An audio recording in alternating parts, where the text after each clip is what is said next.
Train মিসের এই ঘটনা থেকে শুরু হয়ে গেল আজকের সিরিজের গল্পগুলো। এটাই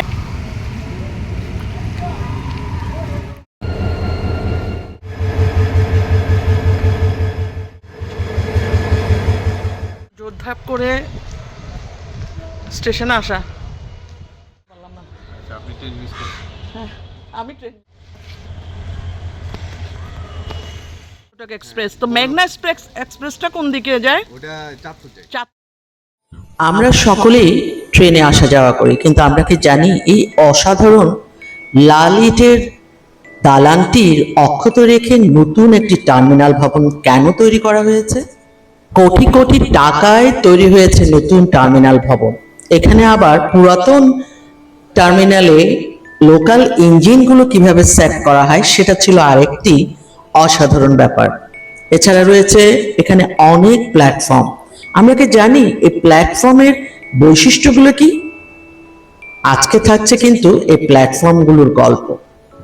আজ কার্টুনের গল্প থেকে শুরু করে প্ল্যাটফর্মের আশেপাশে সকল গল্প A to Z নিয়ে উন্মোচিত হচ্ছে আজকের পর্বের ব্লগটি সম্পূর্ণ দেখুন এবং উপভোগ করুন। আসসালামু আলাইকুম, welcome to Chattogram rail station series. এখানে রয়েছে না জানা অনেক গল্প। প্রতি পর্বে দেখানো হবে দুর্দান্ত কিছু স্টেশনের গল্প। তাহলে চলুন আজকের পর্বে।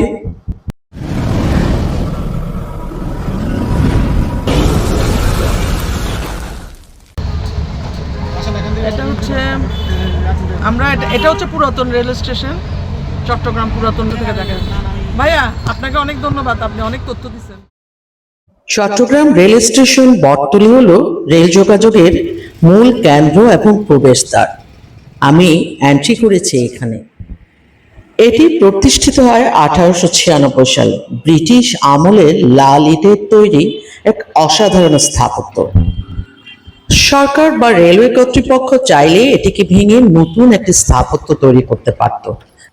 ঐতিহাসিক লাল ইটের ভবন, নান্দনিক গম্বুজ এবং ব্রিটিশ আমলের কারুকার্যকে ধ্বংস না করে এই হেরিটেজকে টিকিয়ে রাখার সিদ্ধান্ত নেওয়া হয়, যাতে নতুন প্রজন্ম রেলওয়ের ইতিহাসটি দেখতে পায়।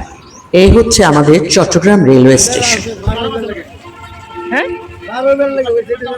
ওই পাশে যাওয়ার জন্য তাহলে এটা একটু দেখতে হবে ওই পাশে যাওয়ার। নতুনের সাথে একটা কানেক্টিং ছিল এই পথটি। এই ট্রেনটা দেখার জন্য কোন দিকে যাব? হ্যাঁ, এখন কত বড় প্ল্যাটফর্ম, অথচ যখন পুরাতন রেল স্টেশন তৈরি হয়েছিল তখন মাত্র হাতে গোনা কয়েকটি ট্রেন চলতো, এবং তাও ছিল সীমিত। আর এখন এত চাপ সামলাতে পুরাতন ভবনটি একেবারে অপ্রতুল হয়ে যায় স্টেশনের ভার বহনে। স্টেশনের আশেপাশে রয়েছে কিন্তু আরেকটি শহর। এই যে চারপাশে এনারা ছড়িয়ে ছিটিয়ে আছেন, এবং আপনি গেলেই দেখতে পারবেন স্টেশনের অধিবাসীদের অন্যরকম একটি জীবনযাত্রা, যেটা আমি এক অবাক হতবাক হয়ে মুগ্ধ বলবো নাকি দৃষ্টিবোধক প্রশ্নে আমি দেখেছি। কারণ সেখানে একেবারে বিলাসিতা বলেন বা মধ্যবিত্তের অবস্থান বলেন, কোনোটাই ছিল না। যাই হোক, আমি পুরাতন ভবনের স্টেশনের দিকে এগোচ্ছি। বেসিক্যালি এটি লোকাল স্টেশন। এখানে মালবাহী বগিগুলো থাকে। তো এখন যে বসে আছে অনেকে, হ্যাঁ, ও রাতের 9টায় আছে, আজকে মঙ্গলবার মনে হয় নাই, 12:30টায় আছে না? আমি জানতাম না যে আন্তনগর ট্রেনগুলো এখান থেকে যায় না। কি অবাক বিষয় না? ট্রেনে রেগুলার আমরা যাতায়াত করি, কিন্তু কোন জায়গা থেকে কোন স্টেশন থেকে কি ছাড়ছে সেটাই আমরা জানি না। এটা হচ্ছে পুরাতন রেলের সাথে একটা মেলবন্ধন, কিন্তু সেটা বন্ধ করে রাখা হয়েছে। সবাইকে মানে একেবারে স্টেশনের গেট দিয়ে ঢুকতে হয়। প্রথম দিন এটা ছিল বিকেল বেলা, আমি দেখতে এসেছিলাম। চারপাশে একেবারে নিরিবিলি, স্টেশনে মাত্র একটি ট্রেন অপেক্ষা করছিল। আমি অবাক হচ্ছিলাম কেন অপেক্ষা করছে। তখন জানতে পারলাম যে এখানে ইঞ্জিন কানেক্টিং হবে। এটা আরেকটি ইন্টারেস্টিং বিষয়। প্ল্যাটফর্মের ট্রেনটি উল্টো দিকে যাত্রা করবে এবং এই ইঞ্জিন পজিশন পরিবর্তন করা হচ্ছে। রেলওয়ের ভাষাকে একে বলা হয় লোকো রিভার্সাল। ট্রেনের সামনের ইঞ্জিনটি খুলে পাশের লাইন দিয়ে ঘুরে এটা আবার ট্রেনের অপর প্রান্তে এসে জুড়বে। অবাক বিস্ময়ে আমি কথাগুলো শুনছিলাম। লোকাল ট্রেনের ক্ষেত্রে এটা নাকি খুব নিয়মিত দৃশ্য। আমি অপেক্ষা করছিলাম ওই ইঞ্জিনটি কখন এসে এটার সাথে কানেক্টিং হবে।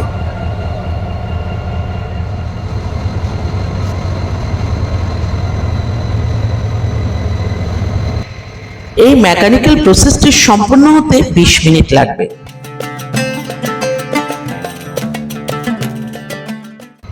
আমি উদ্গ্রীব হয়ে দৌড়ে যাচ্ছি ওই প্রসেসিংটা দেখতে। আমার মতো অনেকেই এই কানেক্টিং দেখতে চায়। আসলে এর একটা বিরাট ব্যাখ্যা আছে, সে ব্যাখ্যাটা না হয় পরে আরেক সময় বলা যাবে। এখন আমরা কানেক্টিংটা কিভাবে হচ্ছে সেটা আপনাদের সাথে দেখাই। ওই যে বলেছিলাম 20 মিনিটের একটা প্রসেসিং, আর ইঞ্জিন যিনি চালান ইনি এসে আমাদের একটা ধমক দিয়েছিলেন যে সবাই এখানে কি করছে, এত ভিড় কেন এখানে। কিন্তু এই ভদ্রলোক খুব সুন্দরভাবে কানেক্টিং সেট আপ করছেন। দূরপাল্লার ট্রেন যেমন সুবর্ণ এবং সোনার বাংলা এ ধরনের ট্রেনগুলো এত লম্বা হয়, বিশাল হয়, সেক্ষেত্রে এটা করাটা অনেক সময় সাপেক্ষ এবং ঝুঁকিপূর্ণ। সেখানকার প্রসেসিংটা আবার একটু ডিফারেন্ট। যাই হোক, আমি অপেক্ষা করছি ট্রেনটা কখন চালু হবে। আধুনিক অনেক ট্রেনেই নাকি দুই প্রান্তে চালকের কেবিন বা ইঞ্জিন সিস্টেম যুক্ত থাকে। বিস্ময়কর। আমি ইঞ্জিন রুমটিকে ঘুরে ঘুরে দেখছিলাম।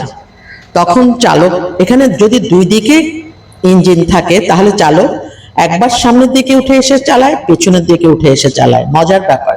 কিন্তু এখানে ওনাকে এসে কানেক্টিং করে তবেই ট্রেনটিকে চালু করতে হয়েছে।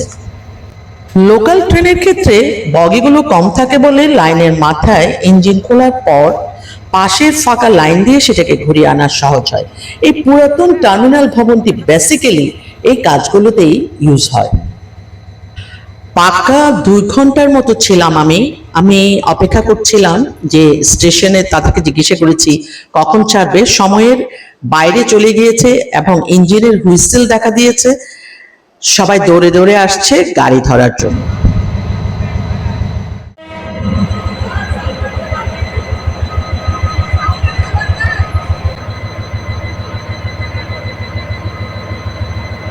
একই জায়গায় পাশাপাশি দাঁড়িয়ে আছে ইতিহাস এবং আধুনিকতা।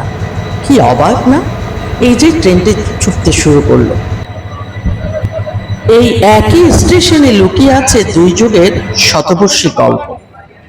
আসলে আমার খুব ইচ্ছে করছিল এই ট্রেনে চড়ে আমি নাজিরহাটি চলে যাই, কিন্তু সময় বলে কথা, পরিস্থিতি বলে কথা। যাই হোক, বেশ লাগছিল।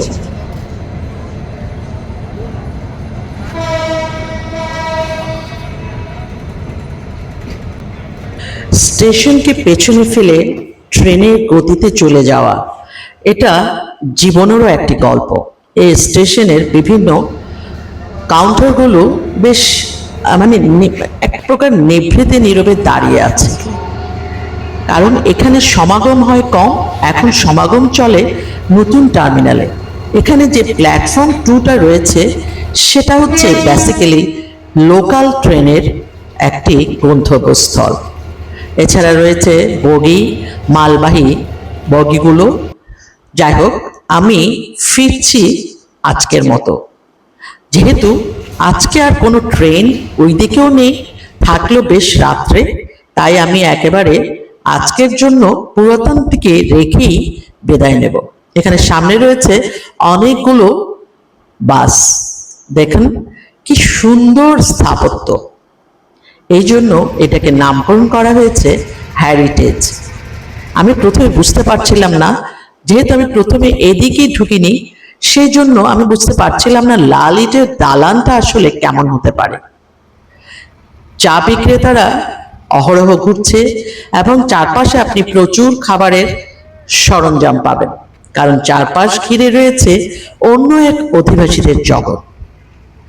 আজকের মতো আমি ফিরছি আসছে আবার নতুন টার্মিনাল ভবন নিয়ে। হাঁপাতে হাঁপাতে কিন্তু ঢুকছিলাম, কারণ আমি অপেক্ষা করছিলাম যে ট্রেন থাকবে, যাত্রীরা উঠছে।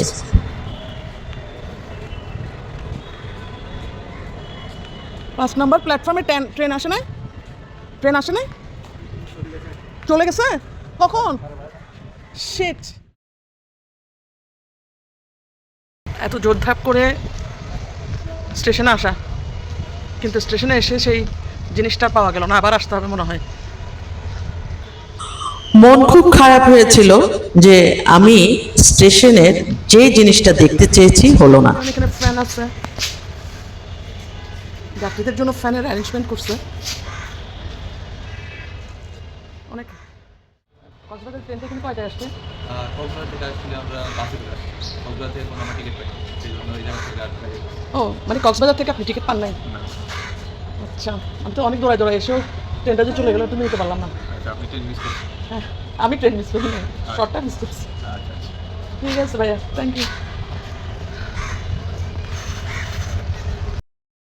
নাজিরা ট্রেন। আজ আবারও দেখা হলো নাজিরা ট্রেনের সাথে। এটি বটতলী স্টেশনে এসে নামছে এবং এখান থেকে যাত্রীরা তাদের নানান গন্তব্যের দিকে চলে যাচ্ছে, কারণ ওদিক থেকে মানে অনেকে একটু আগে এসে থামে, ব্যাপারটা এরকমই। যাই হোক, 10:40 নাকি নাজিরা ট্রেনটা ছাড়ছে। 10:40 ট্রেনটা এখানে আসছে। গুড়ি গুড়ি বৃষ্টি হচ্ছে এবং যাত্রীদের গন্তব্যে ফেরা আর আমার পুরো প্ল্যাটফর্মগুলিকে উল্টে পাল্টে দেখা, দারুণ এক সময় অতিক্রান্ত করেছি। ট্রেন নামছে, তো ওনাদের ভিডিও নেওয়া যাবে কিনা জানি না। হচ্ছে মালবাহী। ভাইয়া এর পরেরটা কখন, ট্রেন কখন আসবে? 2টা? বিকালে নাই? বিকালে নাই?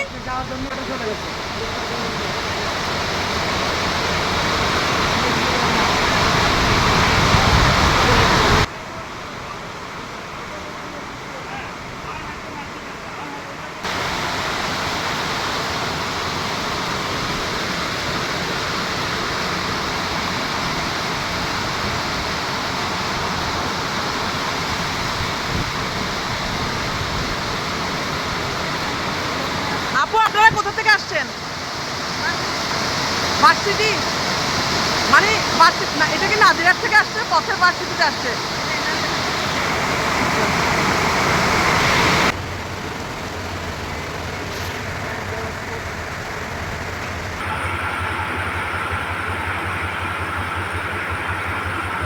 কোথা থেকে আসছেন? ও ঢাকা। ঢাকার ট্রেনটা আসবে পরে।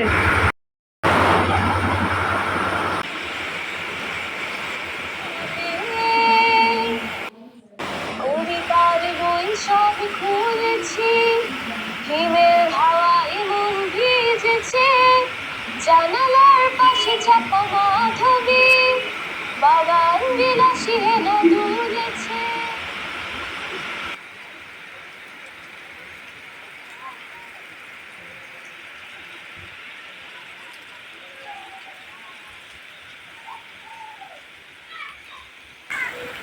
এতদিন জানতাম আমি মাত্র 2টো স্টেশন, কিন্তু এর বাইরেও যে স্টেশন আছে, সরি 2টো না 3টে স্টেশন, আরও স্টেশন আছে, আবার নাকি এখানে ভূতের স্টেশনও আছে। মজার বিষয়। খুলেছি, হিমেল হাওয়ায় মন ভিজেছে, জানালার পাশে চাপা মাধবী, বাগান বিলাসী হেনা দুলেছে, কবিতার বই সব খুলেছি, হিমেল হাওয়ায় মন ভিজেছে, জানালার পাশে চাপা মাধবী, বাগান বিলাসী হেনা। কোর্ট বিল্ডিং যাবেন? হ্যাঁ, ও আচ্ছা, নাইমুংজে। আচ্ছা আচ্ছা আচ্ছা।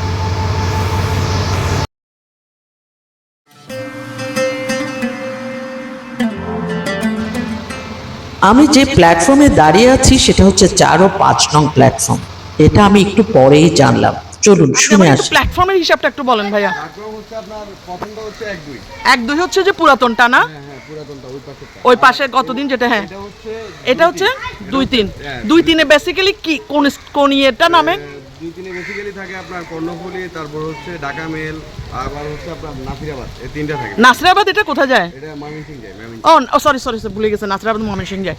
ওকে, তারপর 4-5 এই পুরোটা হচ্ছে কি 4-5?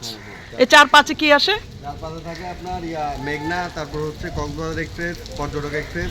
মেঘনা, কক্সবাজার, পর্যটক এক্সপ্রেস। তো মেঘনা এক্সপ্রেসটা কোন দিকে যায়? ওটা চাঁদপুর যায়। চাঁদপুর যায়। আর কক্সবাজার হচ্ছে পর্যটক, আর একটা হচ্ছে কক্সবাজার এক্সপ্রেস। তারপর হচ্ছে মহানগর এক্সপ্রেস। মহানগর এক্সপ্রেসটা কোন দিকে? এটা হচ্ছে আপনার ঢাকা যায়, এখানে থাকে। এখানে থাকে, মানে 4টা জিনিস এখানে থাকে। হ্যাঁ, আরো 2টা থাকে এখানে, উদয়ন পাহাড়িকা, দুটোটাই সিলেট। উদয়ন পাহাড়িকা সিলেটের, হ্যাঁ নাম শুনছি। এইগুলি কি? এই যে এই সাইডে যেটা দেখা যাচ্ছে, ওই পাশে বেসিক্যালি আসে, ওখান থেকে যায় না, ওইখানে আসে, ওইখানে। আচ্ছা, ওখানে বাইরে থেকে এসে থামে। এটা মহানগর প্রভাতী, তারপর হচ্ছে মহানগর প্রভাতী, তারপর হচ্ছে সোনার বাংলা আর সুবর্ণ, এগুলো মহানগর প্রভাতী, সোনার বাংলা, সুবর্ণ, এরা বাড়ি থেকে এসে থামে। তাহলে ওই প্ল্যাটফর্মটার নাম কি? 6 না, শুধু 7? 6-7, 8-9 কোন দিকে? 8-9 লাস্টেরটা। হ্যাঁ, তো তুই তো সাবান মাইকে দিও মাথাত। আচ্ছা, 8-9 এর মধ্যে কি থাকে? 8-9 এর ভিতরে আপনার টুনা নিশিতা, তারপর মহানগর গুদুলি। টুনা নিশিতাটা কিসের সাথে রিলেটেড? এটা হচ্ছে ঢাকায় যায়। টুনা নিশিতা ঢাকায় যায় না? ঢাকা থেকে আসে যে? না, ঢাকায় যায় আবার আসে। আচ্ছা, আর একটা কি বলছেন? এটা হচ্ছে আপনার মহানগর গুদুলি, মহানগর গোধূলি, আর সোনার বাংলা, সুবর্ণ, এগুলো ওইখান থেকে থাকে। ওখান থেকে ছাড়ে, জাস্ট 6-7-এ এসে থামে। ভাই আপনাকে আমি কি বলে ধন্যবাদ দেবো জানি না। থ্যাঙ্কস এ লট। এই ভাই প্রথমে ছবি তুলতে যায়নি, কিন্তু আমি ওনাকে জাস্ট গুরুত্বটা বুঝাইছি। ওকে ভাইয়া, থ্যাংক ইউ। আমাকে এটা দেন। মোহাম্মদ সজীব শুধু কি এটা করেন নাকি আরও কিছু করেন? আপনার বাড়ি কোথায়? ও, Noakhali. Thank you, thanks a lot. কিছু শিখো ওনার থেকে। এখন চলে যেতে হচ্ছে, তো আবার আমি দেখি, আবার আসতে হবে। পেজের নাম হচ্ছে village to town BD by Morsheda. Village to town BD by Morsheda. কতদিন হয় ট্রেনে করে যাওয়া হয় না। এই বৃষ্টিতে একদম একাকার হয়ে গেছে। কিছু অনারা সাইতে এসেছি, দেখা শেষ। ওরে আজান দিচ্ছে। আমি একটা ব্লগার, আমি একটা ডকুমেন্টারি করতেছি স্টেশন নিয়ে, চট্টগ্রামের রেল স্টেশনগুলো। কিন্তু চট্টগ্রামের রেল স্টেশন শুনে তো আমি মাথা খারাপ। এখানে তো অনেক রেল স্টেশন আছে, বুথের রেল স্টেশনও আছে বলে। হ্যাঁ, বুথের রেল স্টেশন বুঝেন নাই? যে রেল স্টেশন চলে না সেটাকে হল্ট রেল স্টেশন বলে। ওনারা অনেকেই এই জিনিসটা চলে না সেটাকে হল্ট রেল স্টেশন বলে, এই বিষয়টা ওনারা জানে না। তা আমি একটু বললাম আর কি, যে ভূতের রেল স্টেশন। ফাইনালি আমি, এটা হচ্ছে 4-5 নং প্ল্যাটফর্ম, এটা থেকে বেরিয়ে যাচ্ছি। এখানে এসে কিন্তু অনেকে চুপচাপ বসে থাকে না, অনেকে এসে যখন ট্রেন থাকে না তখন সবাই চুপচাপ বসে থাকে। সুন্দর একটা বিষয়, পার্কে যাইতে হয় না, টাকা খরচ নাই, সিম্পলি নাইস। কারো যদি ভাইয়া এখানে আপনারা সময় পেলে এসে ঘুরে যান। গুড। কি পড়েন? কোথায় করেন? ব্যাংকে? এই জার্নিটাতে পথে পথে এত মানুষজনের সাথে দেখা, এত কথা শোনা, গল্প করা এবং চারপাশের পরিবেশের সাথে সম্পৃক্ত হওয়া, এটা কিন্তু অনেক বড় একটা প্রাপ্তি। আপনাদের গাড়ি আসবে 1:15-2টায়, এতক্ষণ এখানে বসে থাকবেন?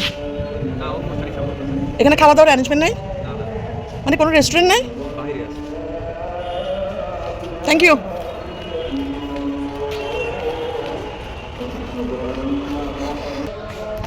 আমি এখনো 4 ও 5 নং প্ল্যাটফর্মের দিকেই। ওই পাশের প্ল্যাটফর্মগুলো আমার এখনো দেখা হয়নি।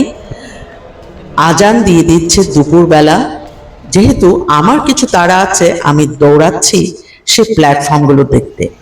কিন্তু চারপাশের এই বৃষ্টি ভেজার সময়টা দেখতে নিদারুণ লাগছিল। চলুন দেখে আসি বাকি পানিগুলো পরিষ্কার, পানিগুলো পরিষ্কার, এই পানিগুলো পরিষ্কার মোটামুটি বলছেন।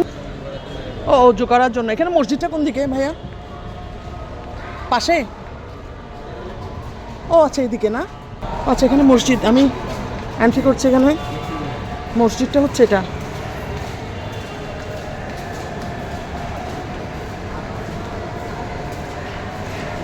ভিতরে তো ঢুকা যাবে।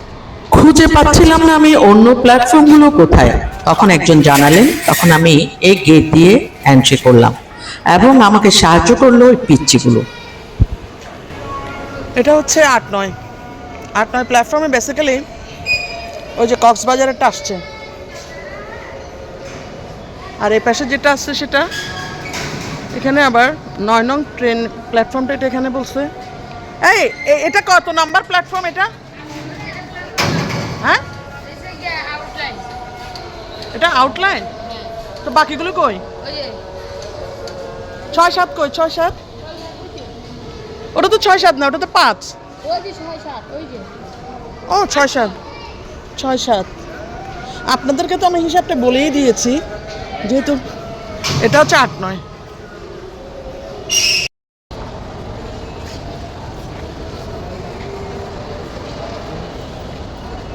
সবাই অপেক্ষা করছে।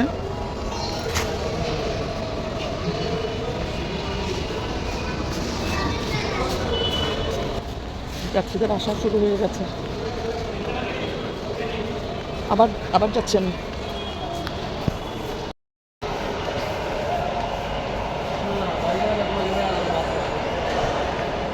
ভাই আমরা কি এদিক দিয়ে বের হয়ে যাবো না ওদিক দিয়ে বের হবো? এদিক দিয়ে বের হওয়া যাবে?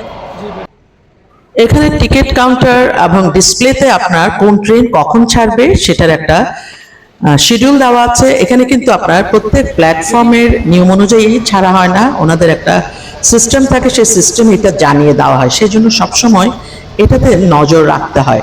তো টিকিট কাউন্টারে সবাই টিকিট কাটছে। আমার অনেক দিন হয়ে গেছে যে ট্রেনে টিকিট কেটে কোথাও যাব, সেটা আর হয়নি। সময় হয়ে এসেছে জার্নি করার। তার আগে আসলে এই জায়গাটির সম্পর্কে জেনে গেলাম, এটা অনেক ভালো লেগেছে। তা আমি ঘুরে ঘুরে দেখতে দেখতে এখানে একটা ঝামেলা হয়ে যাচ্ছিল, কিন্তু এটা মেনটেন করেছি। সেটা ছিল, এটা একটা রেস্টুরেন্ট, পাশে ছিল একটা বিশ্রামাগার। তো বিশ্রামাগারে আমি ভিডিও নিতে যেয়ে একজনের ভিডিও চলে আসছে, ও বের হয়ে এসে মোবাইল দেখছিল যে আমি কি নিচ্ছি। তাকে তখন বুঝালাম যে আমি একটি ব্লগিং করছি এবং সেই প্রেক্ষিতে আপনার ভিডিওটা চলে এসছে। ফাইনালি আমি এক্সিট করছি। এখানে আপনার যাওয়ার জন্য অনেক কিছু আছে। দূর থেকে যাত্রীরা আসার পর যানবাহন পাওয়াটা এবং সঠিকভাবে পৌঁছানোটা অনেক ইম্পর্টেন্ট। অনেকজন বাইরে থেকে আসতেছে, তাদের কোথাও কোনো না কোনো গন্তব্যে যেতে হবে। তো এখানে ট্যাক্সি, এই ক্যাবগুলো কি কাজ, মানে কাজ দেয়? এটা কিন্তু কাজে নেই, এটা আস্তে আস্তে ফাটিং করে লাগছে একটা, মনে করেন একটা ঝামেলা, মানে যাত্রীর লাগে বলে বেশি ক্ষতি। এগুলো যাত্রী মনে করেন, যাত্রীর যে সেবাটা, হ্যাঁ, এই সেবাটা মনে করেন পাইতেছে না এই গাড়িগুলোর জন্য। এই গাড়িগুলো একদম বেশি একদম এই পাশে সাইড জাম করে লাগছে। তো এটার জন্য দায়ী কারা? এগুলোর জন্য লেলুয়ে মনে করেন আরএমডি আছে, লেলুয়ে আরএমডিতে এগুলো চাপতে, এবং স্টেশন মাস্টার আছে, স্টেশন মাস্টার দিয়ে চাপতে একইভাবে এগুলো থাকে না। এই দুটা সাইড আপনার ব্লক করে লাগে একমাত্র এই গাড়িগুলো। তো বাইরে থেকে যাত্রী যারা আসবে তারা কি এগুলো কোনো প্রকার কাজ পাবে না? না, বাইরের থেকে যাত্রী আসলে মনে করেন ভাড়া উইলে লয়ে যায়, ভাড়া উইলে লয়ে যাবো, কিন্তু আটকে লাগতেছে যে এই যে লোক এই পুরোটা একটা বড়, এটা সরকারের কাছে অন্তরে একটা কিছু করানোর দরকার ছিল। Thank you. দেখছেন, বাইরের দেশে গেলে কিন্তু প্রথমে যেটা থাকে সেটা হচ্ছে ট্যাক্সি, ক্যাব বা আদার্সগুলো সেট আপ করাটা, কিন্তু এখানে এই জিনিসটা করাটাই অনেক ডিফিকাল্ট হয়ে যায়। Finally I am going. নতুন স্টেশনের সেট আপ নট ব্যাড। ভাই যাবেন বাবাতে? আজকের ব্লগটি আপনাদের কেমন লাগলো কমেন্ট সেকশনে জানাবেন। প্লিজ ভালো লাগে থাকলে like, share and subscribe.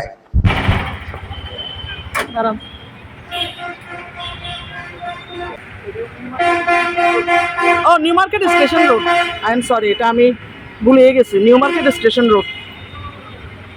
Okay, finally ট্যাক্সিতে। এরপর চলে গিয়েছিলাম ঝাউতলা, পাহাড়তলি, 1600 রেল স্টেশন। আসছি সে পর্বগুলোকে নিয়ে। ব্লগের সাথে থাকুন, উপভোগ করুন এই সিরিজটি। সবাই ভালো থাকুন, সুস্থ থাকুন, নিরাপদে থাকুন। আল্লাহ হাফেজ।